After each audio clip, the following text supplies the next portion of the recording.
Bismillahirrahmanirrahim. Assalamualaikum warahmatullahi wabarakatuh. Innal hamdalillah nahmaduhu wa nasta'inu wa nastaghfiruh wa na'udzu billahi min shururi anfusina wa min sayyiati a'malina.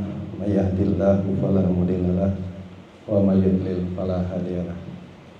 Asyhadu an la ilaha illallah wahdahu la syarikalah wa asyhadu anna sayyidina Muhammadan abduhu wa rasuluh ma la nabiyya ba'da. Allahumma shalli wa sallim ala sayyidina Muhammadin wa ala alihi wa sahbihi ajma'in. Amma ba'du. Qala Allah ta'ala fi kitabihil karim, a'udzu billahi minasy syaithanir rajim. Bismillahirrahmanirrahim. Innamas shadaqatu lil fuqara'i wal masakini wal 'amilina 'alaiha wal mu'allafati qulubuhum wa fir riqabi wal gharimina fi sabilillah wa ibnis sabil. Faridatan minallah wallahu alimun hakim. Baik jamaah salat zuhur yang insya Allah kita semua dimuliakan oleh Allah Subhanahu wa Ta'ala. Pada siang hari ini, di hari ke berapa ini? Hari ke-16 Ramadan. Ini malam ke-17, malam nuzulul Quran, malam turunnya Al-Quran. Dalam kesempatan kali ini, izinkan saya untuk menyampaikan, sebelumnya kami hormati Bapak Kepala Balai Diklat Keagamaan Palembang, Bapak Dr. Haji Saifuddin Latif. Yang kami hormati Bapak Dr. Haji Mukmin Mukri selaku Kasubag TU, Pak Haji Soeb, Pak Haji Mardiansa, Pak Haji Abdu, Pak Haji Gata, Bu Ustazah yang lainnya. Dalam kesempatan kali ini kita akan membahas surah At-Taubah ayat 60. Sebelumnya surah At-Taubah ini merupakan surah yang ke-9 di dalam Al-Quran. Surah At-Taubah ini juga turun di kota Madinah. Ayat-ayat atau surah yang turun di kota Madinah dinamakan surah Madaniyah. Nah, surah At-Taubah ini terdiri dari 129 ayat. Namun dalam kesempatan kali ini kita akan coba mentadaburi mempelajari surat At-Taubah, khususnya ayat 60. Sebagaimana yang sudah saya bacakan tadi,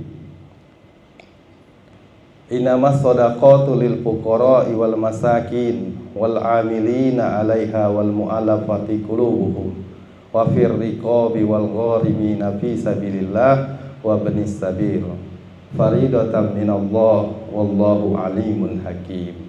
Jadi di kesempatan ini di situ dijelaskan oleh Allah Subhanahu wa Ta'ala, sesungguhnya zakat itu hanyalah untuk orang-orang fakir, orang miskin, amil zakat yang dilunakkan hatinya atau mu'alaf, untuk memerdekakan hamba sahaya, membebaskan orang-orang yang berhutang, dan untuk jalan Allah,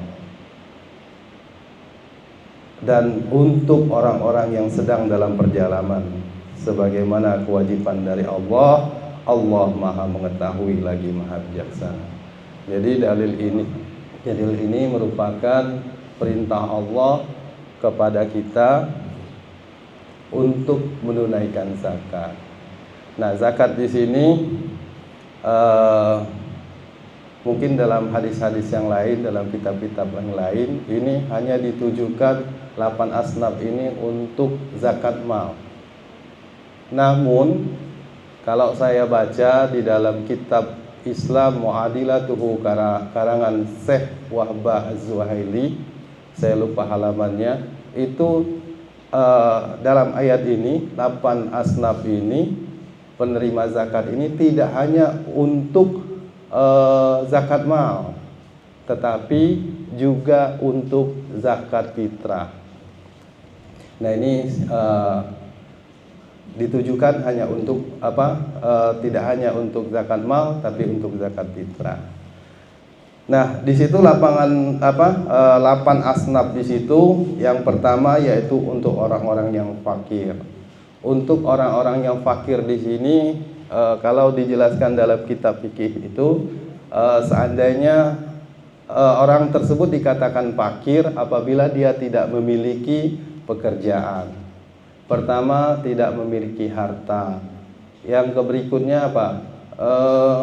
Tidak memiliki pekerjaan, harta yang mencukupi untuk keperluannya sehari-hari. Misalnya dijelaskan di situ, misalnya ada 10 kebutuhannya, nah dia hanya punya 3 yang bisa tercukupi, sisanya dia tidak mampu mencukupi. Sedangkan fakir, saya ulangi lagi, fakir di samping itu juga, fakir itu dia tidak memiliki suami atau istri yang dapat membantu untuk mencukupi kebutuhannya. Bukan hanya tidak mempunyai suami dan istri, tapi tidak memiliki anak untuk mencukupi kebutuhan hidupnya. Itu pengertian fakir di dalam kitab Islam Fikih wa Adilatuhu. Lalu miskin di situ dijelaskan juga orang yang mungkin ada pekerjaan, ada harta, tapi tidak cukup juga untuk memenuhi kebutuhannya. Dijelaskan di situ dalam kitab fikih Islam Adilatuhu bahwa miskin itu seandainya dia mempunyai 10 kebutuhan, maka dia hanya tercukupi 7 atau 8. Sisanya dia tidak mampu mencukupi kebutuhannya. Lalu yang ketiga, orang yang berhak menerima zakat yaitu amil zakat. Nah, di sini memang banyak mungkin ikhtilaf lah ya di antara kita, bahwa amil zakat itu orang yang benar-benar tidak ada pekerjaan lain kecuali kerjaannya hanya mengumpulkan zakat. Jadi dia amil itu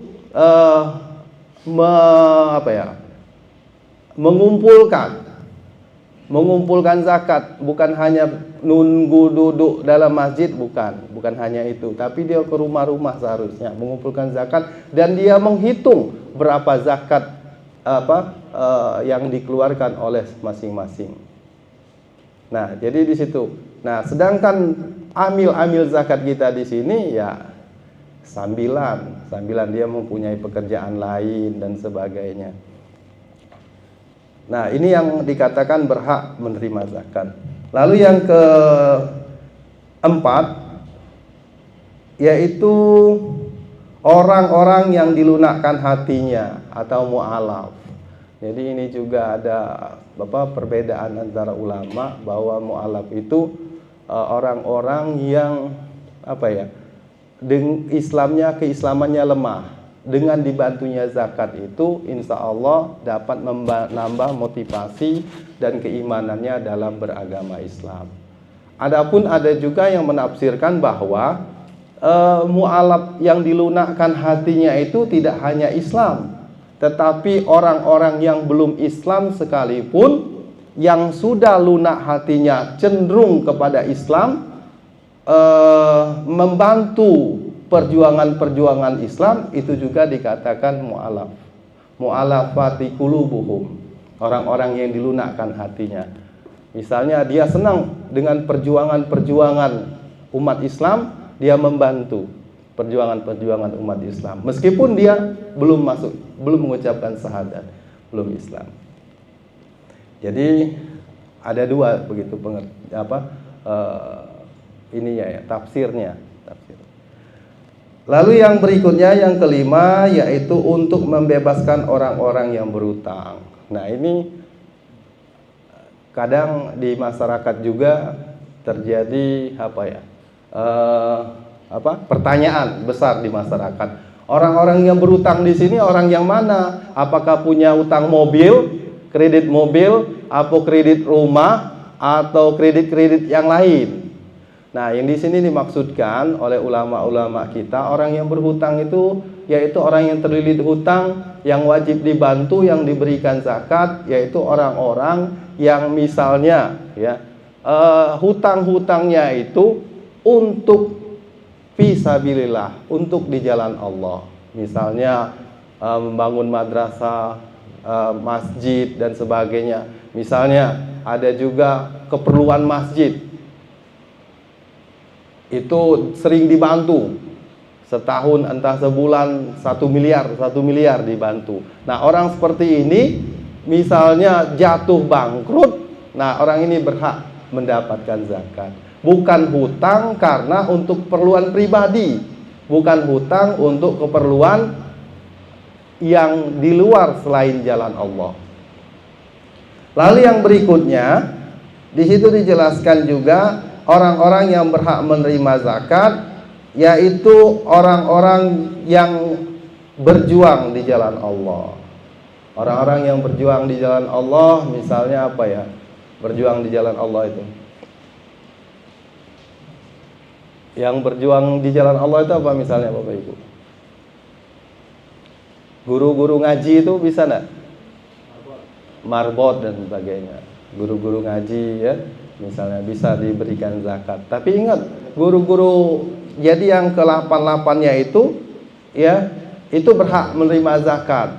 Namun ada juga guru ngaji yang sudah kaya raya, apa keberhak dia mendapatkan zakat? Nah, mu'alaf juga tadi, termasuk mu'alaf tadi. Mu'alaf seperti siapa yang kemarin, yang orang Tionghoa itu, yang baru meninggal, itu kan kaya raya dia. Koko Stephen. Nah, Koko Stephen bukan berhak menerima zakat lagi, tapi dia justru memberikan zakat wajib. Jadi meskipun dia di sini dijelaskan berhak menerima zakat, tapi kalau dia mu'alafnya kaya raya, ya, nah dia wong seperti ini justru memberikan zakat. Lalu yang berikutnya yaitu orang-orang yang di jalan Allah tadi sudah dijelaskan, orang-orang yang berjuang untuk agama Allah. Sedangkan yang berikutnya, yang terakhir, yang ke-8, yang berhak menerima zakat di situ yaitu orang-orang yang sedang dalam perjalanan. Nah, kalau kita baca dalam kitab fikih Islam Mu'adilatuhu di situ karangan Syekh Wahbah Az-Zuhairi, orang-orang yang dalam perjalanan di situ dimaksudkan, dicontohkan misalnya dalam perjalanan berhaji dan berumroh. Misalnya, ya kan kebanyakan kalau orang-orang di luar Timur Tengah, khususnya Indonesia, orang sudah bisa pergi haji dan umroh itu biasanya orang yang sudah mampu, punya uang. Namun bisa baik dia dalam perjalanan kehabisan uang atau kehilangan uang di jalan, tercecer uangnya atau dijamret atau macam-macam lah. Nah, orang seperti ini berhak menerima zakat. Mungkin itu saja yang dapat saya sampaikan. Lebih dan kurang saya mohon maaf. Apabila ada kesalahan dan kekeliruan, itu semata-mata kelemahan dari hamba. Apabila yang benar datangnya itu semata-mata dari Allah Subhanahu wa taala. Saya akhiri, wallahu muwaffiq ila aqwamit thoriq. Wassalamualaikum warahmatullahi wabarakatuh.